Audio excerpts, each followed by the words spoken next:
forget to subscribe my channel Hang Duk Mana. Sas. Assalamualaikum, selamat datang lagi ke channel Hang Duk Mana. Mari kita dengar respon Datuk Lama Adam tentang isu Hadi dakwa mimpi bertemu Rasulullah. Saya baca di sikit pas dakwa mimpi Hadi bertemu Rasulullah syarak.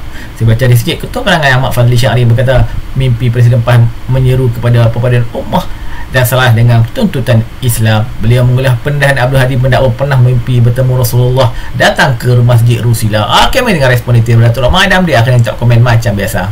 Saya mimpi Rasulullah datang melawat kapung Rusila. Datuk ulas secara serius, bukan gurau Datuk, berkaitan dengan mimpi Hadi Awang bertemu dengan Rasulullah baru-baru ini. Banyak polemik yang telah dikeluarkan di media sosial.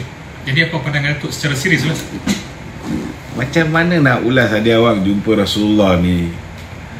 Kita nak ulas secara serius, sebab kenyataan tu pun agak melucukan dan meragukan. Tak apalah, saya cubalah serius. Tambah sekali. Ni nak suruh jawab dari segi sudut agama. Sudut agama. Pertama sekali, harus kita ketahui, adakah boleh kita bermimpi bertemu Nabi Muhammad sallallahu alaihi wasallam dan jadikan mimpi tersebut sebagai hujah? Kita ni tuan-tuan sebagai orang Islam khasnya perlu faham dan yakin bahawa mimpi yang baik itu datangnya daripada Allah SWT. Sebagaimana hadis sahih dan ia boleh ditafsirkan dengan kebaikan, kalau ditafsirkan dengan betul. Namun mimpi bukannya dalil, dan mimpi tak boleh dijadikan hujah untuk sesuatu tindakan, termasuklah mimpi bertemu dengan baginda Rasulullah SAW.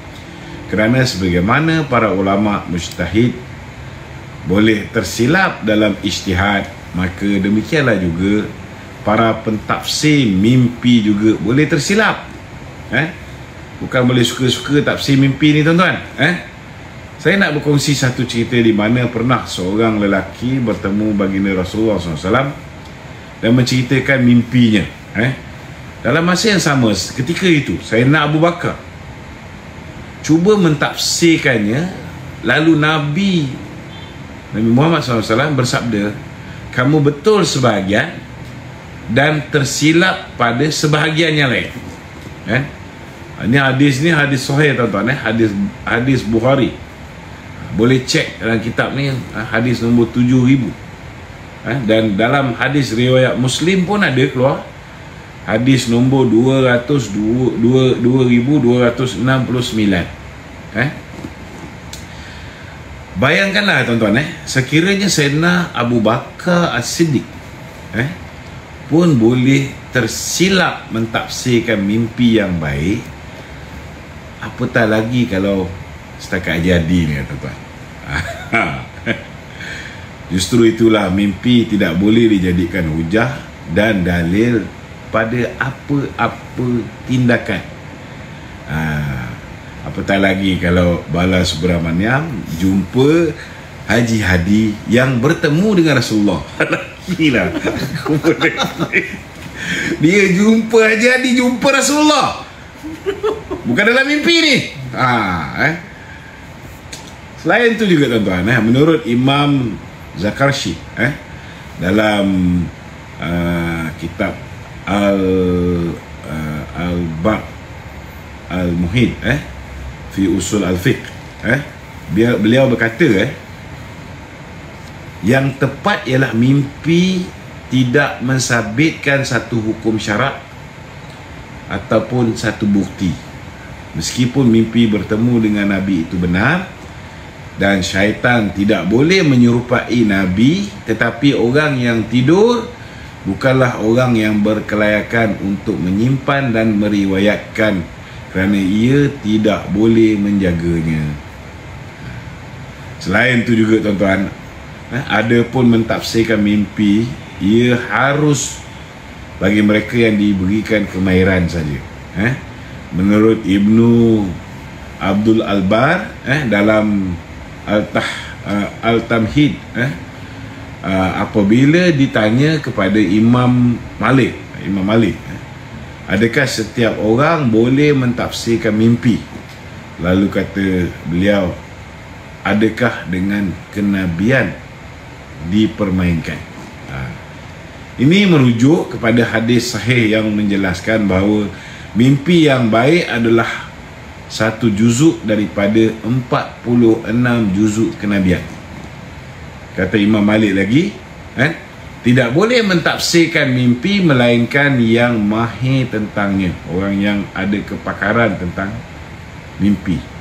Sekiranya dia bermimpi yang baik, dia boleh menceritakan pada orang lain.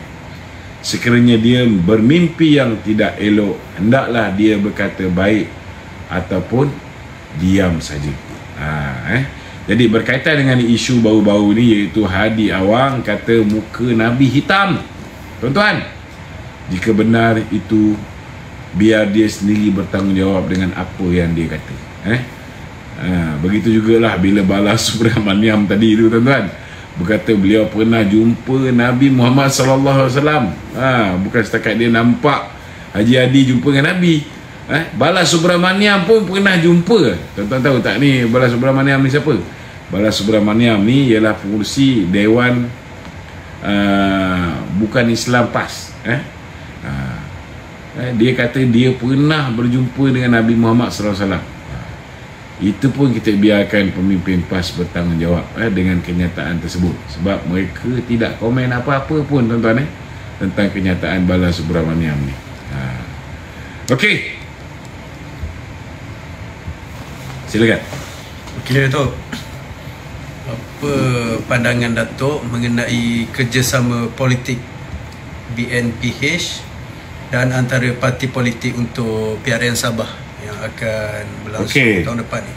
Pertama sekali, Yang Berhormat Datuk Seri Zahid Hamidi, Presiden UMNO dan Pengurusi Barisan Nasional telah mengesahkan bahawa Barisan Nasional BN dan Pakatan Harapan telah memuktamadkan kerjasama untuk menghadapi pilihan raya negeri Sabah yang dijangka berlangsung tahun depan. Dalam erti kata lain, BN dan PH akan memasuki pilihan raya Sabah bersama. Persetujuan antara BN dan PH itu menjadi asas kepada kerjasama untuk menghadapi PRN Sabah. BN khasnya tidak pernah menutup pintu untuk menjalinkan kerjasama dengan gabungan parti-parti di Sabah ataupun mana-mana kerjasama dengan parti-parti yang ada di Sabah. Dan BN juga tidak menggunakan pendekatan lama bahawa tidak ada sebarang peluang untuk mengadakan rundingan. Dulu betul, tapi sekarang ni ada, boleh berunding. Pengurusi BN Sabah Datuk Seri Bong Mukhtar Radin juga selari dengan pandangan pengurusi BN, di mana kerjasama ini amat bersesuaian dengan landscape politik Sabah dan disesuaikan dengan situasi politik di peringkat nasional. Selain itu, bagi parti lain selain daripada komponen BN dan PH, rundingan terperinci akan diadakan apabila tiba masanya. Dah bubar nanti baru kita runding lah, kan? Datuk Seri Zahid juga tidak menolak kemungkinan gabungan rakyat Sabah GRS yang memerintah negeri itu mungkin juga boleh bekerjasama dengan BN dan PH pada pilihan raya negeri yang akan datang. Ataupun baru-baru ni kita pun tengok IJG berjumpa dengan Samsuri. Kalau dia nak bekerjasama dengan PAS pun silakan, tak ada masalah, kan? Buat masa ni pengurusi BN sendiri telah bertemu dengan pemimpin utama GRS. Pertemuan ini tidak mengadakan kedinamikan inilah yang menjadi pegangan BN dan Pakatan Harapan. Jadi kita tunggulah, jangan buat spekulasi. Macam-macam boleh berlaku last minute. Mungkin juga kita boleh kerjasama dengan GRS. Okey, silakan, ada soalan lain? Kita saya baca detail lagi. Pas mana awak mimpi Presiden Jatan Seri Haji ada orang berjumpa Nabi Muhammad SAW, dijadikan hujah kerana tidak bertentangan syarak. Ketua penerangannya Ahmad Fazli Syari berkata mimpi Presiden PAS menyeru kepada perpaduan ummah dan salah dengan tuntutan Islam. Ada ulama UMNO berkata mimpi betul Rasulullah tidak boleh dijadikan hujah, tapi jika apa yang didapati daripada mimpi Fahri dengan tuntutan syar'i, tiada masalah. menyuruh ke arah perpaduan ummah bukanlah sari dengan tutan syar'i, jadi ia memkuatkan azam dan tekad melaksanakan tutan Islam. Lainlah jika kita mimpi tersebut mengarahkan sesuatu yang bertentangan dengan syarak coretnya di Facebook. Itulah apa yang Mak Fazli Syahari tulis di Facebooknya. Kita itu menyokong kerja apa pada dapat Assalamualaikum.